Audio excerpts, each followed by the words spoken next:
दिल्ली में एक ऐसा गेट है जिसका इतिहास सुनकर किसी के भी होश उड़ जाएंगे। इस गेट ने दिल्ली की कई बड़ी शख्सियतों की मौत देखी है। भले ही आज इसके पत्थरों पर जमे खून के धब्बे मिट गए हों, लेकिन इसकी दीवारें आज भी गवाही देती हैं कि कैसे यहां मुगल सल्तनत का अंत हुआ था। यह दरवाजा सिर्फ एक इमारत नहीं है, बल्कि गिरते हुए साम्राज्य का साक्षी भी है।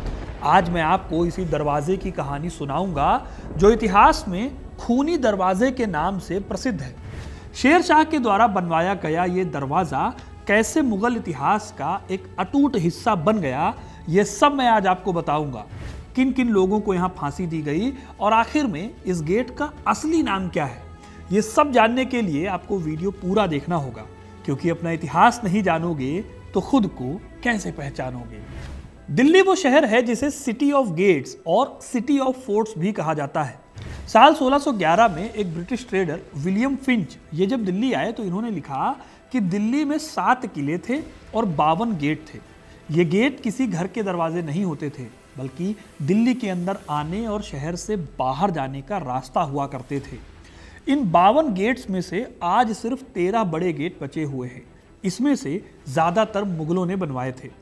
इन्हीं गेटों में से एक है खूनी गेट या खूनी दरवाज़ा। दिल्ली के फिरोज शाह कोटला मैदान से लगभग 2 किलोमीटर की दूरी पर मौजूद है ये गेट। आज इसे लाल दरवाज़ा कहा जाता है और पहले कभी इसे काबुली दरवाज़ा कहा जाता था। ये उस जगह पर बना है जहां पुरानी दिल्ली का बॉर्डर ख़त्म होता है और नई दिल्ली की शुरुआत होती है। इस गेट को खूनी दरवाज़ा कहने के पीछे इतिहास की कुछ ऐसी कहानियाँ हैं जो खून से रंगी है। यहाँ पर कई लोग आपको बोलते हुए मिल जाएंगे कि उन शहजादों की आत्माएं आज भी दरवाजे के पास भटकती हैं। लोकल लोगों के बीच कई तरह की कहानियां भी चलती हैं।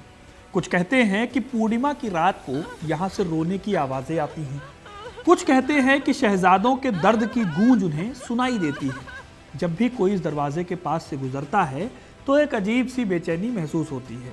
ये सब बातें इसके लिए चलती हैं। लोग आज भी इस दरवाजे को एक अभिशप्त जगह मानते हैं।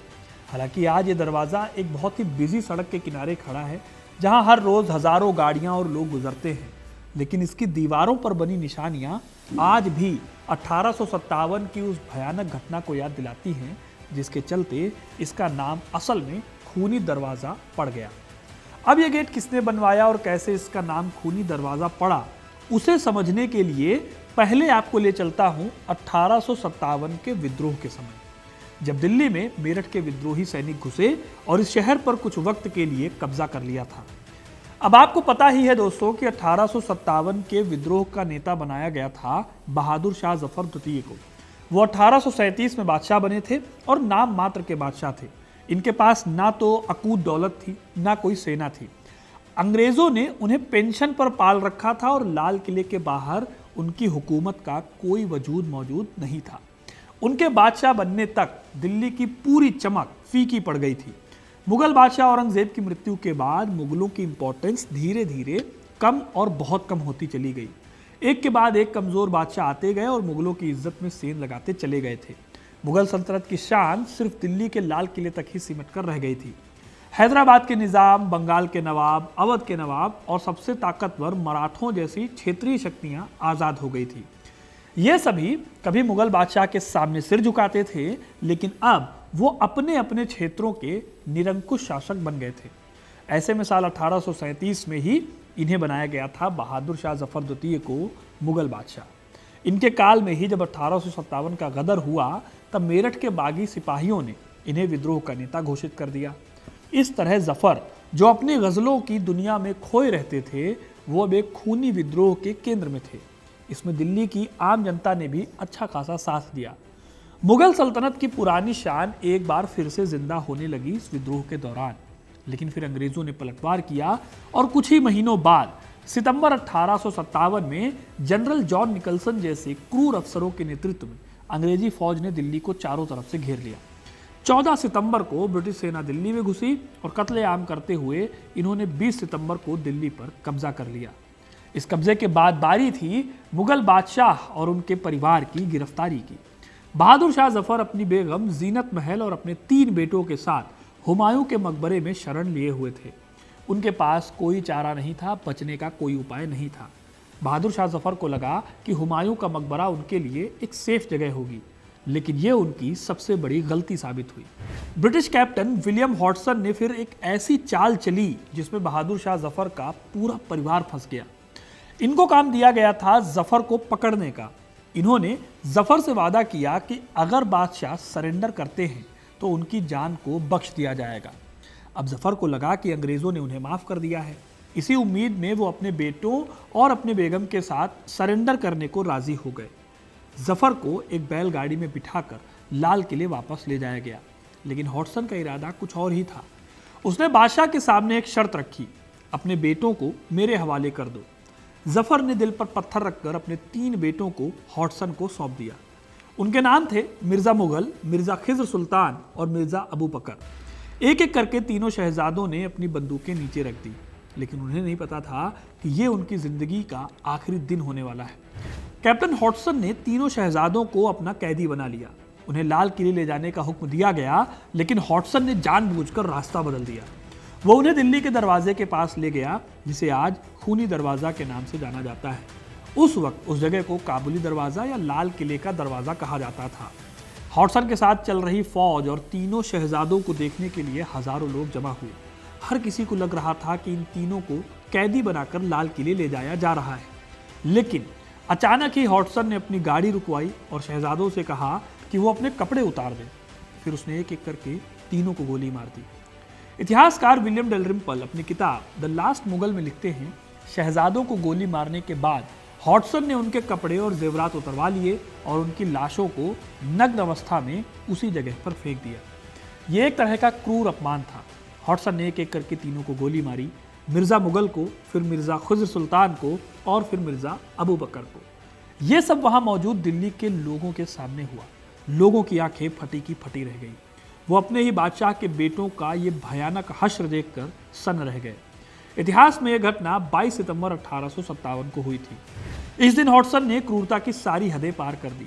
उसने इन लाशों को चांदनी चौक के चौराहे से उठवाने के बाद उसी दरवाजे पर लटका दिया, ताकि दिल्ली के लोग इसे देखें और फिर कभी विद्रोह करने की हिम्मत ना करें। लेकिन दोस्तों, यहाँ सवाल आता है कि क्या सिर्फ 3 शहजादों की हत्या की वजह से उस दरवाजे का नाम खूनी गेट पड़ा था? जवाब है नहीं। इस गेट का अस्तित्व ही क्रूरता का प्रमाण है। अभी आपको समझ में आ जाएगा। यह गेट अपने बनने के टाइम से ही इस तरह की क्रूरता का गवाह रहा है। तो आइए आपको इस गेट के और पुराने इतिहास की तरफ ले चलता हूं, जहां क्रूरता की कई कहानियां दफन हैं। इस गेट को बिहार के शासक शेर शाह सूरी ने बनवाया था, जब उसने हुमायूं पर जीत हासिल करके दिल्ली पर कब्जा किया। ये वही शेर शाह सूरी थे जिन्होंने अकबर के पिता हुमायूं को कई बार हराया था। इस गेट को काबुली दरवाजा नाम दिया गया, क्योंकि काबुल से आने वाले पठान इसी गेट से अंदर आते थे। खैर, शेर शाह सूरी की मौत के बाद और सूर डायनेस्टी के पतन के बाद मुगल दिल्ली पर बैठे। पहले हुमायूं और उसके बाद अकबर ने मुगल वंश को आगे बढ़ाया। तब तक ये गेट बाकी के गेटों की तरह ही इस्तेमाल होता था। लेकिन गेट की कहानी बदलती है जब अकबर की मौत के बाद जहांगीर दिल्ली की गद्दी पर बैठे। जहांगीर ने बादशाह बनने से पहले अकबर के सबसे खास सिपहसालार अबुल फजल की हत्या कराई थी, और उसके बाद जब वो 1606 में बादशाह बने तो अपने खिलाफ खड़े होने वाले हर शख्स को उसने रास्ते से हटाया। इन्हीं में से एक नाम था अब्दुल रहीम खान खाना का। ये अकबर के नौरत्न थे। इन्होंने अकबर के टाइम पर जहांगीर के बेटे खुसरो के बादशाह बनने का समर्थन किया था।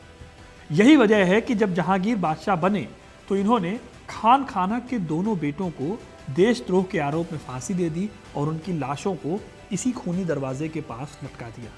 अब ये बात आपको अभी भले ही बड़ी ना लगे, लेकिन रहीम असल में सिर्फ अकबर के नौरत्न नहीं थे, बल्कि वो अकबर के संरक्षक बैरम खान के बेटे भी थे। जहांगीर के काल में इस गेट का जो इस्तेमाल हुआ खौफ फैलाने के लिए, वही खेल बदस्तूर जारी रहा 1857 के विद्रोह तक। इन्हीं के टाइम से ये दरवाज़ा काबुली दरवाजे से खूनी गेट में बदलने लगा था। जहांगीर के बाद शाहजहां के काल में औरंगजेब और दारा शिकोह के बीच में जब उत्तराधिकार को लेकर लड़ाई हुई, तब भी इस दीवार ने बड़े स्केल पर कत्लेआम देखा। शाहजहां ने दारा शिकोह को बादशाह बना दिया, लेकिन औरंगजेब ने हमला किया और लड़ाई के बाद अपने पिता शाहजहां और दारा शिकोह को बंदी बनाकर जेल में डाल दिया। फिर उसने जेल में बंद दारा पर इस्लाम के खिलाफ साजिश रचने का आरोप लगाया। मुस्लिम धर्म को दूसरे धर्मों के बराबर बताने का आरोप लगाकर उसने मुकदमा चलाया और उसे सजाए मौत दे दी। फिर दारा शिकोह के सिर को उसके बेटे के सामने कटवा दिया। फिर उस कटे सर को आगरा के किले में बंद शाहजहां के पास भिजवाया और उसके बाद उसी कटे सिर को इस खूनी गेट पर लटका दिया। कई दिनों तक लटके रहने के बाद उसने इस सिर को हाथी से कुचलवाया और इसी के बाद से इस गेट का नाम खूनी दरवाज़ा पड़ गया। लेकिन खूनी दरवाजे के इतिहास में ये भी कोई आखिरी घटना नहीं थी। 1857 के टाइम पर इस गेट का अच्छा खासा मिसयूज हुआ। इसकी कहानी मैं आपको अभी सबसे पहले ही बता चुका हूँ।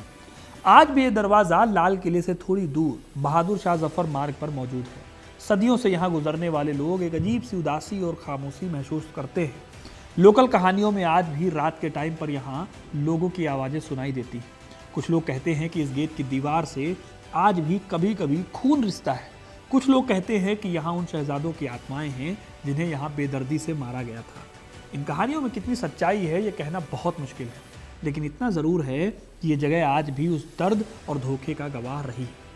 1947 में भारत के विभाजन के बाद इस दरवाजे का इतिहास एक बार फिर से दोहराया गया। विभाजन के दौरान हजारों शरणार्थी इस जगह पर मारे गए थे। ऐसा लगता है जैसे इस दरवाजे के पत्थरों में ही एक ट्रेजेडी लिखी हुई है। असल में यह दरवाज़ा हमें याद दिलाता है कि कैसे ताकत का नशा और विश्वासघात इतिहास का रुख बदल सकते हैं।